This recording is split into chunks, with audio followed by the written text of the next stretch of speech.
Talvez você tenha um segundo emprego e esteja apenas descobrindo como pode ganhar mais dinheiro com ele. Agora, se você disser, eu quero fazer algo fora do meu trabalho, tudo bem. A primeira coisa que você pode fazer é começar uma atividade paralela.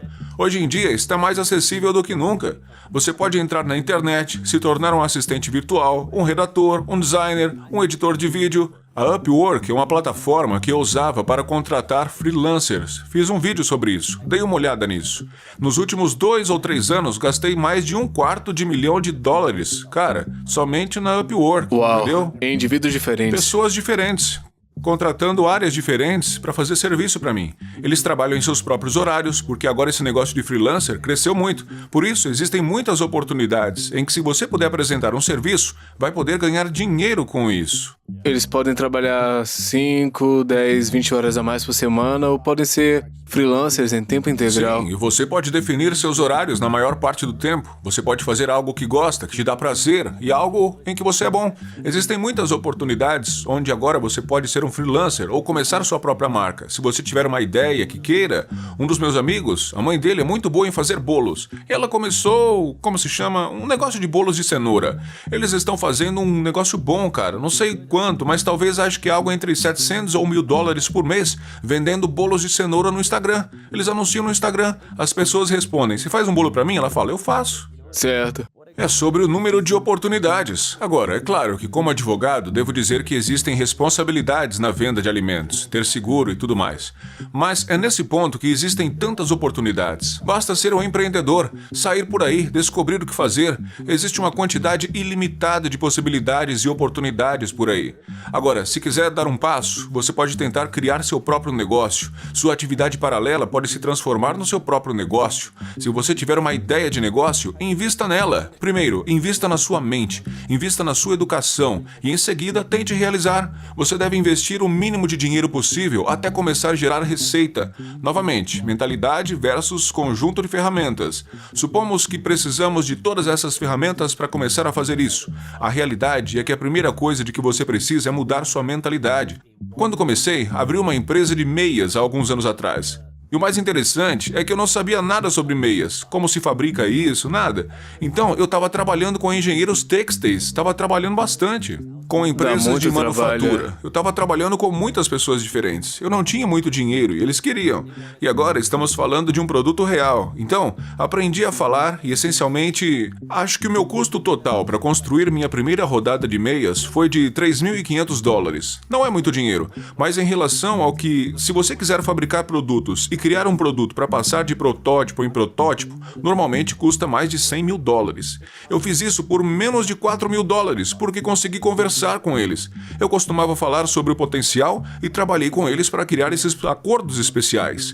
Ei, trabalhe comigo aqui e eu vou te trazer mais negócios. Mais negócios no futuro. Exatamente. E conseguimos fazer isso funcionar. Então, essa capacidade de se esforçar, estar disposto a encontrar um caminho, essa mentalidade de que, às vezes, dinheiro demais pode ser uma doença, especialmente se você quiser ser um empreendedor ou um empresário, porque você começa a gastar dinheiro. Eu também já fui vítima disso. Vou dar apenas alguns exemplos. O blog Minority Mindset. Eu não sabia como criar um blog e meu tempo era tão consumido por coisas como resumos de mercado, falar sobre a criação de negócio, impostos. Embora isso seja muito mais recente, mas criar minhas empresas, criar meu canal no YouTube, fazer todas essas outras coisas, investir em imóveis, eu realmente não me importava em criar um blog. Eu me preocupava com isso, mas não tinha a capacidade mental e o tempo para sentar e pensar em uma estratégia para fazer isso. Por isso, terceirizei o trabalho. Contratei alguns dos melhores gestores de blog do mundo, literalmente. E eles me cobraram muito dinheiro, mais de 6 dígitos, mais de $100.000 para gerenciar o blog. E eles me prometeram muitas coisas. Eu pensei, tudo bem, faz isso. Então, $100.000 para o gestor do blog, pelo menos outros 100 mil para o conteúdo do blog, isso ao longo de 12 meses. E cara, adivinha só? Sem resultados. Zero. Nada. Foi horrível. E o que eu fiz? Muitos problemas e muito dinheiro. Eu simplesmente disse, não tenho tempo, vou investir dinheiro nisso. Espero que isso resolva o problema, porque se você conseguir o melhor gestor de blog, vai poder contratar pessoas para escrever. É fácil, não é? Bom, depois de 12 meses, o contrato terminou e eles foram demitidos. E foi aí que eu pensei, tudo bem, quer saber? Vou resolver isso, porque eu quero criar um blog. Então criamos uma estratégia totalmente nova. Ela nos custou uma fração minúscula do que estávamos pagando antes. Com resultados melhores, Nosso né? blog está crescendo, estamos gerando receita agora. É uma reviravolta completa. Mas é essa mentalidade versus conjunto de ferramentas. Essas são histórias reais, coisas reais pelas quais passei. Então você precisa saber como multiplicar sua renda e entender que não precisa de milhares de dólares. No meu primeiro negócio, comecei basicamente sem nada. Quando abri minha empresa de planejamento, comecei a Minority Mindset com menos de algumas centenas de dólares. Eu estava fazendo os vídeos com meu celular. Tem que ter empenho, criatividade, ação, consistência, relações, comunicação para fazer as coisas acontecerem. O homem que não para. E é por isso que eu sempre digo, continue se esforçando no final dos meus vídeos. Porque essa mentalidade de esforço é muito importante. E isso não pode ser ensinado. Não se pode ler isso em livros. É preciso viver isso de fato. Então, se você realmente quiser fazer isso, vai ter que entender essa mentalidade de agitação no trabalho. E isso me leva agora ao aspecto de ser ótimo, sabe? Você fala minha língua.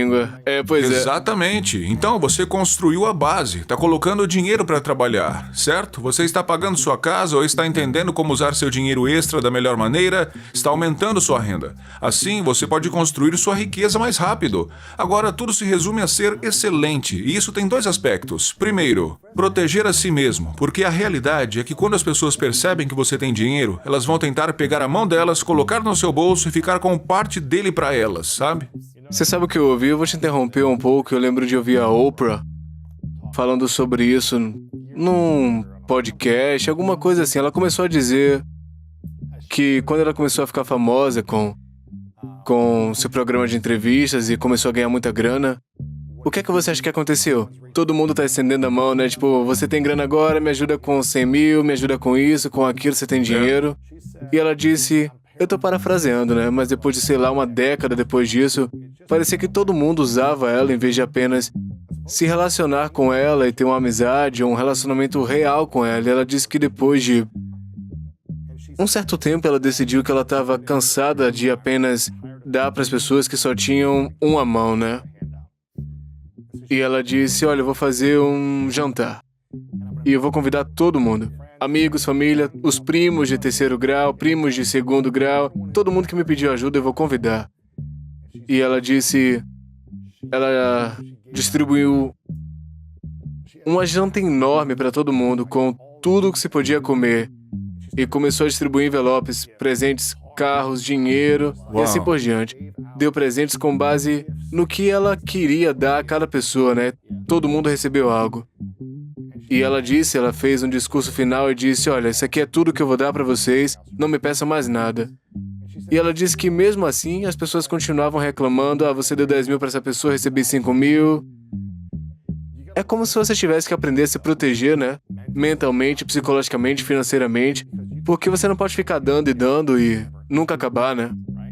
100%. Então, como é que você faz isso? Esse é um aspecto importante do relacionamento. Vou me aprofundar um pouco mais no aspecto jurídico, porque você tem toda a razão. Eu também tenho dificuldades com esse lado do relacionamento, sabe? Porque... Eu não tô dizendo pra você não ser generoso, mas também é que quando você sente que estão se aproveitando, isso é um desafio, né? A minha família é de um estado da Índia chamado Punjab. E o que acontece com muitas pessoas é que elas vêm para os Estados Unidos ou para algum lugar como o Canadá. Minha família veio para os Estados Unidos e sua família está na Índia. Eles pensam, meu Deus, você é rico nos Estados Unidos? Você está se matando de trabalhar aqui e mandando dinheiro de volta para a Índia. Meus pais fizeram isso. Meu pai fazia muito isso, especialmente quando éramos jovens. Ele não ganhava muito dinheiro, mas estava sempre mandando de volta para os seus irmãos ou para as pessoas de lá, só para ajudar a cuidar deles. Porque essa é a nossa cultura, ajudar a cuidar das pessoas. E isso se torna difícil, pelo menos para mim, no aspecto cultural de dar. Eu gosto de cuidar da minha família, mas não torná-los dependentes de mim. Porque agora, quando você começa a dar, eles dizem, bom, eu... Precisam demais, é. Então, é um equilíbrio muito difícil e eu não tenho uma boa resposta para você, porque eu gosto de cuidar das pessoas, gosto de ajudá-las, especialmente a minha família. Quero ter certeza de que posso cuidar de todos. É por isso que trabalho duro, porque eu quero ter certeza de que posso ajudar. E assim, quando dou dinheiro para as pessoas ao meu redor, para minha família, meus amigos, a maneira como vejo isso é que não quero esse dinheiro de volta. Sei que quando dou dinheiro para você, nunca vou ter ele de volta e não quero ele mesmo. Se você me devolver o dinheiro, talvez eu aceite, mas nunca vou pedir ele de volta. Eu vou dar com base no que eu puder, mas sei que na minha cabeça esse é um dinheiro que nunca vou receber de volta. E tenho que aceitar isso. E se eu estiver de acordo com isso, tudo bem. E acho que essa é uma daquelas coisas que não... Porque eu não quero estragar o relacionamento com a minha família. Isso é mais importante para mim. Então, se eu não tiver problemas em dar $1.000, tá aí, ó. Nunca mais fale comigo sobre isso. É realmente só isso, sabe? E se eu ver a pessoa desperdiçar esse dinheiro de maneira idiota, adivinha? Quando você me pedir mais $1.000, não vai receber. Simples assim. Vou esquecer o assunto. Não gosto de discutir sobre dinheiro. Acho que isso é muito pesado e ruim. Por isso, sou generoso nesse sentido, mas também sou muito direto. E se eu sentir que, olha, não vou dar dinheiro pra você, não vou fazer isso, mas também não vou sentar aqui e pedir de volta. Mas você tá falando de se proteger legalmente, né? Legalmente. O que significa ter os consultores, contadores, seguros certos para me proteger. Assim, quando você começar a ganhar dinheiro, as pessoas vão tentar entrar nos seus bolsos para pegar parte dele. Além disso, legalmente, um locatário de uma das minhas propriedades processou minha empresa imobiliária porque disse que a banheira ficava muito escorregadia quando a água estava ligada. Uau. E como estava muito escorregadio, quando a água estava aberta, eles escorregaram e caíram, o que fez com que... É uma banheira. É uma banheira com água, e por causa disso eles queriam uma indenização por dano físico. E você tem que aprender a se defender, né? Mesmo que não seja o seu problema. É assim que você se protege. Então, eu tinha algumas coisas. Primeiro, eu tenho uma sociedade limitada e segundo, eu tinha um seguro. Seguro. Sim, em terceiro lugar, eu tinha uma empresa de administração de imóveis. Examinei todas as camadas. Você pode ver todos os níveis do seguro e como eles funcionavam. Porque a primeira coisa que acontece é que minha empresa de administração de imóveis documentou tudo. Porque antes de eles escorregarem, eles fizeram uma reclamação de que havia uma lasca de cerca de 25 centímetros na banheira. E disseram, tem uma lasquinha de tinta. Queremos que isso seja consertado. Meu empreiteiro foi lá e disse a eles, ok, podemos consertar. Ele disse, os locatários aqui são um pouco velhos, vamos instalar também um corrimão para eles não se machucarem. Não éramos obrigados a fazer isso, mas fizemos. Os locatários falaram, não queremos que você faça isso, estamos cansados. Ele voltou para fazer de novo e eles falaram, não queremos que você faça isso. O locatário escorregou e caiu num churrasco. Eles voltam e eles falam, não, ele ainda está machucado por causa do churrasco. Temos anotações de tudo isso. Eles dizem que escorregaram e caíram na banheira. Temos registros de tudo, onde eles disseram que escorregaram e caíram em um churrasco. E agora estão dizendo que foi na banheira. Por que estão fazendo isso? Bom, talvez eles possam estar tentando conseguir algum dinheiro do proprietário rico, né? Pensando, se ele é um investidor imobiliário, deve ter muito dinheiro. Eles usaram um desses advogados gratuitos para ir atrás do meu seguro. Bom, agora eu tenho seguro. Agora minha seguradora me dá um advogado para me proteger durante o processo. E o juiz riu do caso. Até o advogado riu do caso. Ele diz, olha cara, é só isso aí, eles estão tentando pegar dinheiro, não tem nada aqui. É um processo frívolo, tá? Então, a seguradora queria fazer um acordo, porque é mais barato fazer um acordo do que pagar $350 a $400 por hora para o advogado lutar e realmente ganhar o caso. Foi então que o seguro entrou em cena e me protegeu. Eles lutaram por mim e me defenderam. Depois, pagaram o acordo. Agora, se o caso tivesse se agravado mais... É nesse ponto que a sociedade limitada me protegeria. E é bom ter um advogado para recomendar o que é melhor para você, porque ele cria um escudo em que você só tem o que a sociedade limitada possui. E você não pode ir atrás dos meus bens pessoais. Então, se a sociedade limitada for proprietária apenas dessa propriedade, você não vai poder ir atrás de nada que eu possua, porque a sociedade limitada é a proprietária do imóvel. É preciso ter certeza de que você está protegido nesse momento. É por isso que é tão importante ter os escudos certos para se proteger, especialmente nos Estados Unidos. Existe um ditado engraçado no setor imobiliário que diz que se você ainda não foi processado como um investidor imobiliário, é porque não está no negócio há tempo suficiente. Uau. É uma das coisas em que você vai querer se proteger. Eu acho que as pessoas precisam entender que esse é um esporte de contato total. Tem que aprender a seguir essas 6 etapas que você mostrou, que eu considero excelentes. Mas aprender a ser um investidor não é fácil, não é para todo mundo logo de cara, né? Você comete erros, tem alguns desafios também. E quanto mais tempo você tá nisso, mais você tem que lidar com coisas que não são legais. Isso é algo que você vai ter que lidar, né? Você vai ter idas e vindas, vai ter estresse, preocupação, conversas e tempo, energia para lidar com seguros, advogado, para lidar com algo que nem é necessariamente culpa sua. 100%. E essa é apenas uma das realidades de ser um investidor ou empreendedor, onde é preciso entender os aspectos e vão existir algumas coisas que não vão ser divertidas, como falei em nosso podcast anterior, a questão dos impostos. Foi uma situação em que meu contador me ligou dizendo: "Ei, Jasper, são 9 da manhã, você deve $100 mil e tem que pagar isso até o fim do dia. Mande isso para a Receita Federal." E agora tenho que descobrir como fazer isso e enviar o dinheiro. Ele me diz que eu também tenho que pagar uma multa porque ele fez algo errado. Então, essa é uma daquelas coisas que não são legais. É um problema. Mas como empresário, como você encontra a oportunidade? Bem, primeiro eu demiti o contador. Procurei um novo contador, um novo consultor tributário, comecei a trabalhar com um novo consultor tributário e vejo a diferença entre um contador ruim e um bom contador. Comecei a aprender. Nossa, você está me dizendo que todo mês podemos nos encontrar e você pode me aconselhar sobre o que eu posso fazer com meu dinheiro? Assim, vou poder limitar legalmente minha responsabilidade fiscal. Você vai fazer todo esse trabalho com antecedência e eu não vou precisar me preocupar com isso nunca. Eu adoro isso.